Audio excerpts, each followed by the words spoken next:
Let me get this straight. If we don't sign Hakimi, apparently it's 2017. Summer 2017 again. Behave yourselves. Stop it. I will explain to you why this is nonsense. Absolute nonsense. Welcome to the Kavkas View, bratuchi. What's up, bratuchi? It was good to be back, but literally we've got 3 massive stories for you guys today. Number 1 being Antonio Rudiger is expected to sign a new 3-year deal, and we're going to talk about some of the reasons why he is anti-signing that deal. Something that is important to me and close to my heart. Number 2, we're going to talk about Mason Mount and Ben Chilwell at the end, so about England and why they're isolating and why England have to win today. It is integral to win this game, but at the same time, we'll get into the nuts and bolts of it. But you're all here for the Hakimi deal, and I'm going to explain why a lot of you are overreacting. Why a lot of people, 3 main reasons, yes, 3 main reasons why this Hakimi deal does not have to go through and it does not define our season. Stop overreacting, but let's get into it. But from the outset, you guys already know the deal. You guys already know how it goes. Hit that like button. Let's aim for 300 like buttons. 300. It's free of charge. Don't cost you nothing. And come on, bruh. Just hit the like button. Honestly. And in the comments below, let me know. Are you happy if we sign Hakimi that we're going to have to go 3 at the back permanently? Like, is that going to make you happy? Is that going to make you excited to watch Chelsea play? Personally, no, I don't like the 3 at the back system, but I understand its positives and its negatives, but I want to know yours. And subscribe as well. We're nearly at 10k. Like, literally, we are creeping up to 9k, and then it's just a straight burst for that 10k zone. But let's get into the video. So the update is PSG are nipping ahead of us. PSG are bidding 70 million euros, and apparently the bid is already in. Chelsea have not put a bid in as of yet, but the bid is Alonso plus 60 million euros. That is what is expected to be. And a lot of you are going to say, well, you know what, Alonso costs around 25 million euros, so that's like an 85 million euro deal. The problem is do Inter Milan want him? From what we hear, yes, they do. They do want him, but at the same time, they need the cold, hard cash. So the rumors are that they need 70 million before the 30th of June. And that is the deadline for this deal. One of PSG or Chelsea are going to sign the player as of then. But let me explain to you why a lot of you are overreacting. Number 1, the main reason why you shouldn't overreact. If we don't sign Hakimi, it's not the end of the world. It means we can go to a 4 at the back formation. Reece can become a conventional right back like I want him to. And all of a sudden, we have another opposing player in the final third, trying to do something, trying to create, and it brings the best out of our squad. Personally, it brings the best out of Callum Hudson-Odoi, Hakim Ziyech, Christian Pulisic, a bunch of players. There are factors that will implicate if we don't move to a 3 at the back. Number 2. A lot of you are having a go at Marina already. Why are you having a go at Marina? Marina's proven that when the money is right, she will spend it. Kai Havertz, Timo Werner, Thiago Silva, it was a free transfer, but she broke the club's structure to go and sign a player over the age of 30. Ben Chilwell, Mendy. Money gets spent at this club. It is evidence. In a COVID market, we spend money. And people want to forget about that. People want to pretend like it never happened. Marina is a great chief executive. She signs the checks and she lets things happen. We've got Petr Cech. Let's show him the faith. And we've got a great top-class manager. And finally, the main reason why I don't want Hakimi, if this deal is going to fall through, it's simple. Why are we going to get literally forced into paying money that we don't think the player's worth? If Marina and the board and Cech and Tuchel don't believe that the man is worth 80 million euros or whatever PSG are willing to give, why go in for him?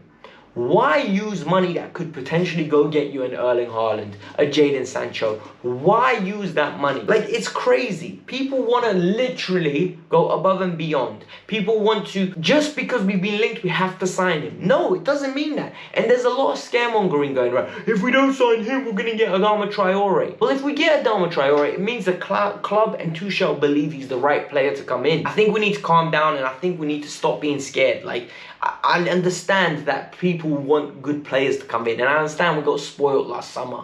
But at the same time, it's only June, people. Calm down. Story number 2, And the second story is very exciting, and it's one that makes me very happy. Antonio Rudiger might be signing a new 3-year deal at Chelsea, keeping him at the club for the next 3 years till the summer of 2024. That is fantastic news. Antonio Rudiger's got a year left on his deal. He's a free agent next summer, and apparently he's given Thomas Tuchel assurances that he'll stay regardless, so he's not planning on leaving this summer, but he hasn't signed the deal as of yet. The club is negotiating with him. Rumors have it is that he wants X amount of money, but I don't want to talk about the money because the money is irrelevant. Like, at this moment in time, whatever money Chelsea offer him and whatever money he demands, that's their business. That's not our business at that moment in time, because I think Rudiger's been playing so well, he can demand whatever he wants at this moment in time.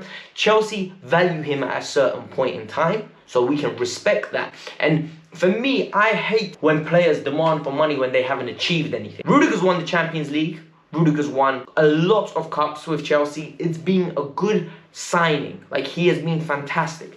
The thing that I think Rudiger has really hurt him is a lot of the fans, myself, were very against him because of how many mistakes he did initially. But he's really won the fans back over. It's the tier 1 journalists. It's the journalists that have sources inside the club that are actively, in my opinion, going out of their way to pinpoint stuff on him, pinpoint stuff on Jorginho, pinpoint stuff on Kovacic, pinpoint stuff on the players that are not from the youth academy, are not sexy names, you know, the ones that are the better players that are renowned by the match-going fans. It's the ones that are almost utility players, the ones that are out of their way, good squad players to have and good leaders in the character. And well, I remember what Matt Law wrote about him. The rumors came out that they're not true, right?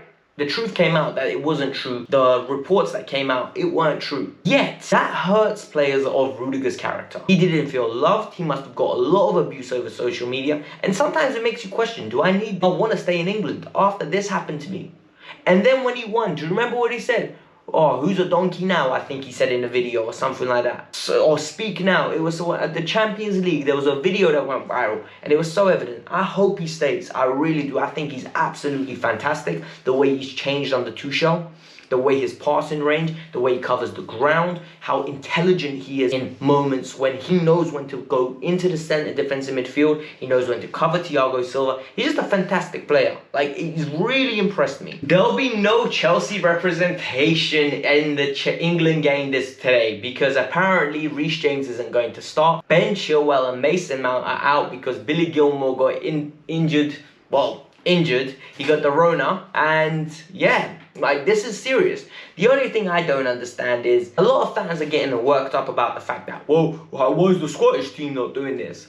The best way to look at it, and this is a simple way to explain, right? So the Scottish organisation got into contact with the Scottish Health Authority, and they deemed that the players did not need to isolate. The English team got into contact with the English side, and they said it's best that those two players isolate. And then the teams took their respective organizations, the head of their country's health authorities' advice, and acted on it. Whether it's correct or not, this is what happened. There's a lot of confusion that UEFA said. UEFA did nothing in this situation. We blame UEFA a lot, but today is not UEFA's fault. The most important thing is, in my opinion, is that the players are safe. Look, I don't care about this tournament. I don't care about any football tournament. Like, to the point where I'm willing to risk a player's life or their health in the long run. The best thing for now is Mason Mount and Billy Gilmore and Ben Chilwell to be fit and healthy and make sure they recover. Look, at the end of the day, tournaments come and go, but their lives, they have one of them, people. They have one life. So let's be realistic, let's be honest, and let's care about the well-being of the player prior to caring about their fortunes on the pitch. England are going to go out with or without the players. They're not good. Like, we've got a lot of reasons why we're not good. Let's not put all the pressure on the two Chelsea boys right now. I don't care if they play for Manchester United. For me, the most important thing right now is their health. And I think people forget that in times when, you know, everyone's so not patriotic to their club, it's patriotic to their team. And all of a sudden, everyone's so biased. Everyone's like, no, Chelsea players have to play. Why is it UEFA agenda against Chelsea? It wasn't even UEFA that made the decision. It was the English FA. They listened to the health authorities, and that's what happened.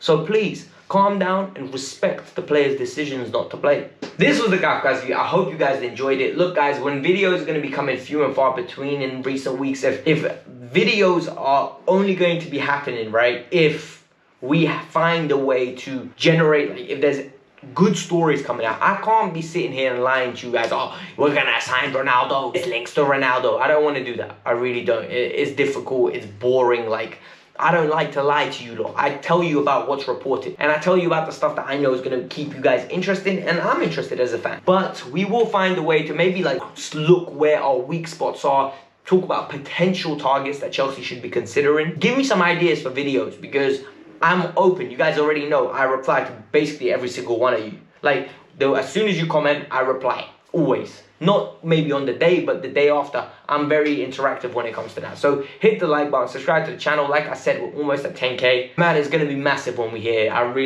love it. I love it. I love the idea of it.